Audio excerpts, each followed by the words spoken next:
Hi అండి, నేను doctor personality Suman, children specialist. ఇది చూసిల్లు కదా, ఈ వీడియో చేయడం కోసం పైసలు పెట్టుకున్నా. దీన్ని ఏమంటారు అంటే ఫ్రూట్ నిబ్లర్ అంటారు.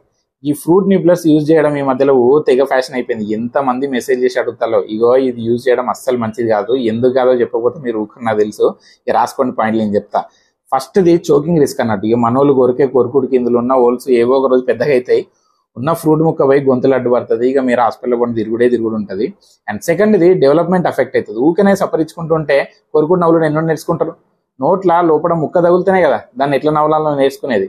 అండ్ నెక్స్ట్ థర్డ్ది ఏంటంటే ఫ్రూట్స్ ఎప్పుడు పెట్టినా మొత్తం ఫ్రూట్ పెట్టాలన్నది. అంటే దాంట్లో ఉన్న గుజ్జు మొత్తం తినిపిస్తేనే దాంట్లో ఫైబర్ అవన్నీ చేరుతాయి, న్యూట్రియన్స్ చేరుతాయి. దానివల్ల హెల్ప్ అవుతుంది. ఊకనే సప్పరిస్తే ఏం యూజ్ ఉండదు. ఈ జ్యూస్ తాగుడు చేయబట్టి ఉన్న ఆకలి పోతుంది, కడుపేమో నిండదు. నెక్స్ట్ తీసుకోవాల్సిన ఫీడ్ సరిగా తీసుకోరు. గుర్తుపెట్టుకోండి, 2 years లో పిల్లలకి ఫ్రూట్ జ్యూస్ అస్సలు ఇవ్వద్దు. ఎందుకు ఇవ్వద్దు అనేది మళ్ళీ ఒక వీడియోలో చేసి చెప్తా.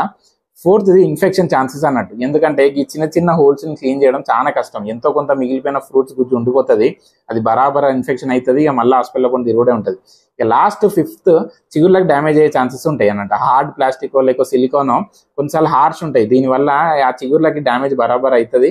ఇట్లనే చెప్పుకుంటూ పోతే ఈ లిస్ట్ ఒడవదు. ఇప్పుడు చెప్పిన ముచ్చట్లు విని ఇది వాడు బంద్ చేయండి. అట్లనే వీడియో చేయడానికి ఫ్రూట్ నిబ్లర్ కొన్న నా డెడికేషన్ని కమెంట్స్లో మెచ్చుకోవడం మర్చిపోకండి. Okay, thanks for watching.